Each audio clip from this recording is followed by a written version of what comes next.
غلامی سے نکالو۔ اور آج بھی اگر آپ آرام سے بیٹھ کے تسلی کے ساتھ کبھی غور کریں تو حضور کی آمد سے پہلے جو کافروں کا وتیرہ تھا کہ قوموں کو غلام بناؤ، آج بھی کافر وہی کھڑے ہیں۔ آج بھی ہمارے سامنے صورتحال آئی افغانستان کی، عراق کی، ہمارے سامنے ہے۔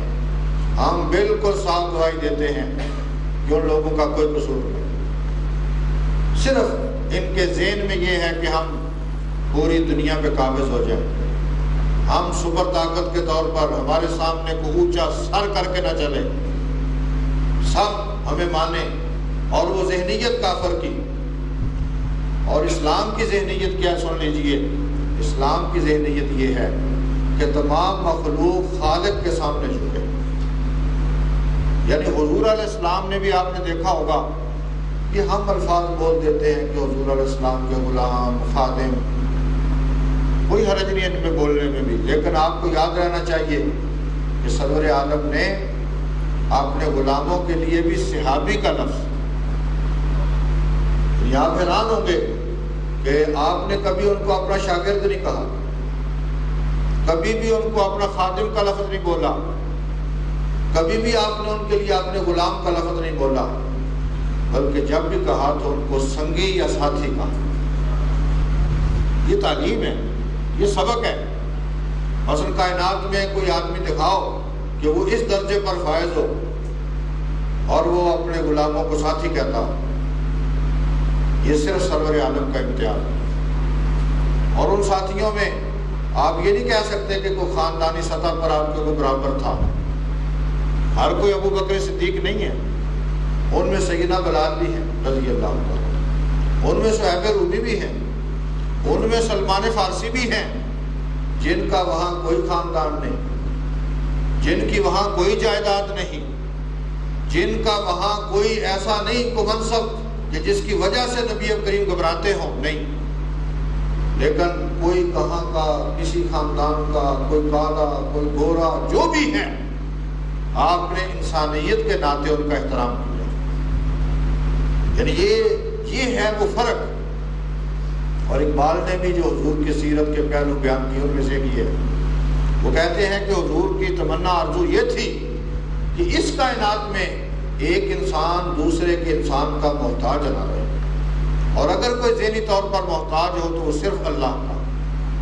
یہ اسلام کی ذہنیت ہے۔ اسلام نے کبھی کشور کشائی کے لیے یا ملک کے اضافے کے لیے جنگیں نہیں لڑی۔ یہ کافروں کا وتیرہ ہے کہ قبضہ کر لینا، اور لا حول ولا جمہوریت کے نام پر۔ اگر یہ جو جمہوریت عراق میں ہے، اللہ کرے یہ امریکہ میں منتقل ہو جائے، جو جمہوریت اب ہے نا، جو جمہوریت کے نام پر وہاں لاکھوں لوگ قتل ہو رہے ہیں، یہی جمہوریت وہ لے جائیں اپنے ملک میں اور وہاں جا کے اس کو مسلط کریں، تو یہ ساری ہوس، یہ فرعونیت، یہ قارونیت کہ ہم قابض ہو جائیں، ہم آگے بڑھیں، آگے کوئی نہ جا سکے، یہ تصورات اسلام کے نہیں ہیں۔ اسلام کے بارے میں تصور یہ ہے کہ ہم یہ چاہتے ہیں کہ اس کائنات میں جتنے بھی انسان ہیں وہ شرک سے نکل کر اپنے رب کی بارگاہ میں جھکنا شروع کریں، اور جو اللہ کی بارگاہ میں جھکے گا، ہاں وہ کسی بھی خاندان کا ہو، وہ ہمارے سر کا تاج ہوتا ہے۔ یہ اسلام ہے، یہ دین ہے۔ اور آپ ان کے تصورات اس موقع کے بھی پڑھیں جب یہ غریب لوگ مسلمان ہوئے، اور کافر جو وہاں کے تکڑے لوگ تھے، آپ ان کا پڑھیں کہ انہوں نے حضور علیہ السلام سے یہ شرط عائد کی تھی کہ ہم آپ کی صحبت میں بیٹھنا چاہتے ہیں، ہم آپ کے پاس آنا چاہتے ہیں، لیکن ایک شرط ہے ہماری کہ ان غریبوں کو اس وقت اپنے پاس سے اٹھاؤ۔ ہم جب آتے ہیں، ہم شہر کے لمبردار ہیں، ہم چودھری ہیں، ایم این اے ہیں، ایم پی اے ہیں، ہم جب آتے ہیں تو بلال بیٹھا ہوتا ہے تمہارے پاس، صہیب رومی بیٹھا ہوتا ہے، سلمان فارسی بیٹھا ہوتا ہے، اور یہ ہمارے غلام رہے ہیں، ہم غلاموں کے ساتھ نہیں بیٹھ سکتے۔ یہ فرق ہے۔ اور میں آپ سے عرض کر دوں آج بھی اگر کسی مسلمان کے ذہن میں یہ تصورات ہوں تو وہ ابھی تک مسلمان نہیں ہوا بندہ. یہ نماز پڑھتے ہیں ہم، مثنبیہ بیٹھے ہیں، ہے کوئی خاندان کا فرق؟ ہے کسی کا فرق؟ کوئی امیر غریب یا خاندان کا کوئی فرق ہے کہ کہاں کو بیٹھ سکتے؟ بلکہ نماز میں تعلیم بھی یہ ہے کہ جہاں جگہ ملے بیٹھ جاؤ. بلکہ اسلام کا حکم ہے کہ فلان کے نہ ہو. یہ مصیبتیں ہیں کہ تم اوپر سے نا چھالے مارتے ہوئے آتے ہو. وہاں کھڑے بیٹھ جاؤ. حضور سے بڑھ کے کائنات میں کوئی نہیں. حضور بھی اگر کسی مجلس میں آتے، جہاں جگہ ملتی محمد وہاں بیٹھ جاتے. اور ہمارے ہاں یہ ہے کہ مجھے نظر آئے کہ میں چودھری صاحب، میں مالدار ہوں، میں لمبردار. یہ ٹائم پتہ نہیں کب ختم ہوگی ہمارا. حضور سے مطالبہ کیا گیا کہ ہم آئیں تو یہ غلام ہمارے ساتھ نہیں بیٹھے. آپ جانتے ہیں ہمارے کریم آقا کی طبیعت، اس پر آپ مطمئن رہتے تھے کہ کسی طرح یہ لوگ مسلمان ہو جائیں. آپ خواہش مند رہتے. آپ نے سوچا بھی کہ چلو اگر یہ مسلمان ہو جائیں تو کیا ہوگا، میں چند دنوں کے لیے اٹھا دیتا ہوں، تربیت کر لیں گے، بیٹھ جائیں گے، صحیح ہو جائیں گے. لیکن اللہ کریم نے قرآن کریم میں آیتیں نازل فرمائیں، وَلَا تَطْرُدِ الَّذِينَ يَدْعُونَ رَبَّهُمْ بِالْغَدَاةِ. اے حبیب صلی اللہ علیہ وسلم، یہ آپ کے پاس آئیں یا نہ آئیں، ان غلاموں کو پاس سے نہیں اٹھانا. بلکہ حکم یہ دیا وَاصْبِرْ نَفْسَكَ مَعَ الَّذِينَ يَدْعُونَ رَبَّهُمْ. یہ کہتے ہیں کہ ان غلاموں کو اپنے پاس سے اٹھاؤ. میرا حکم یہ ہے کہ تو ان کے درمیان بیٹھ. وَاصْبِرْ، وَاصْبِرْ کا معنی ہوتا ہے اپنے آپ کو روک لینا. صبر کا لفظ، صبر کا معنی ہوتا ہے روک لینا. کیا مطلب؟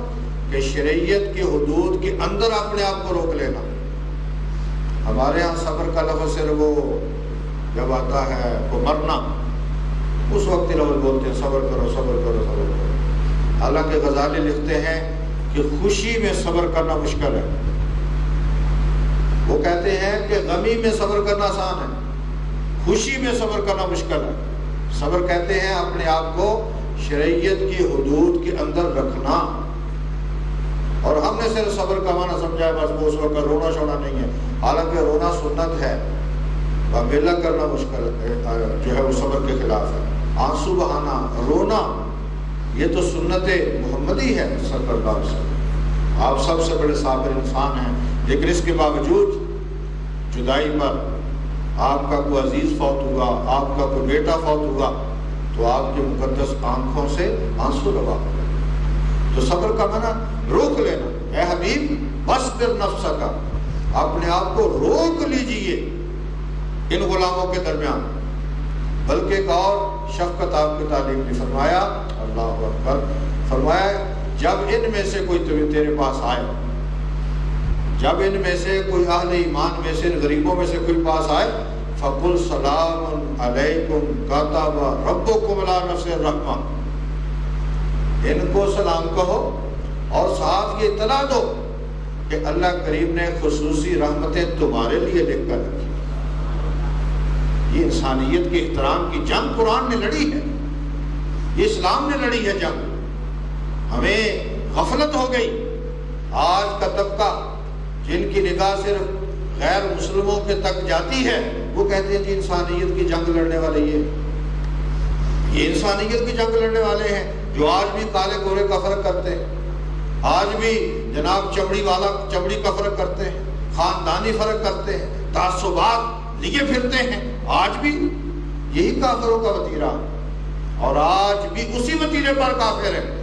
اور الحمدللہ امت مسلمہ کے ہاں یہ تصورات نہیں ہیں. بہت کم لوگ ہیں جو تعصبات کا شکار ہوتے ہیں، جن میں صبائیت آتی ہے، جن میں فلاں بات. ورنہ ہم ہی ہیں تو ہمارا رشتہ مخلوق خدا والا ہونا چاہیے. جو مخلوق ہے اسی کے لیے بلائی.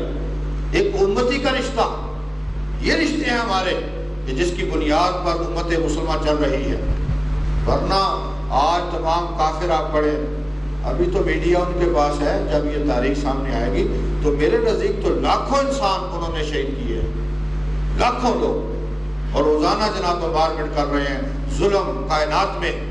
آپ حضور کی آمد سے پہلے پڑھیں، یہ سارے وتیرے کافروں کے تھے، اور اس سے آ کر آپ نے انسانیت کو نکالا۔ بلال، سیدنا بلال کا پڑھیں آپ کہ وہ حالانکہ کس قوم کے تھے، کس خاندان کے تھے، لیکن جب انہوں نے دیکھا کہ انسانیت کی جو قدر و منزلت رسول کریم کے پاس ہے وہ کسی کے پاس نہیں۔ بے شک توحید بنیاد ہے، رسالت بنیاد ہے، لیکن کوئی دنیاوی چیزیں، بس حضرت بلال کا بیان ہے، وہ کہتے ہیں سارا دن میرا مالک مجھ سے کام لیتا اور شام کو روٹی نہیں ملتی تھی۔ اور آپ نے پتہ نہیں دیکھا، یعنی میں دیہات کا رہنے والا آدمی ہوں، میں نے اپنے بچپن میں دیکھا دیہاتوں کے چودھری لوگ پورے دیہات سے کام لیتے، شام کو روٹی نہیں دیتے تھے۔ اور اب بھی یہ جاگیرداری نظام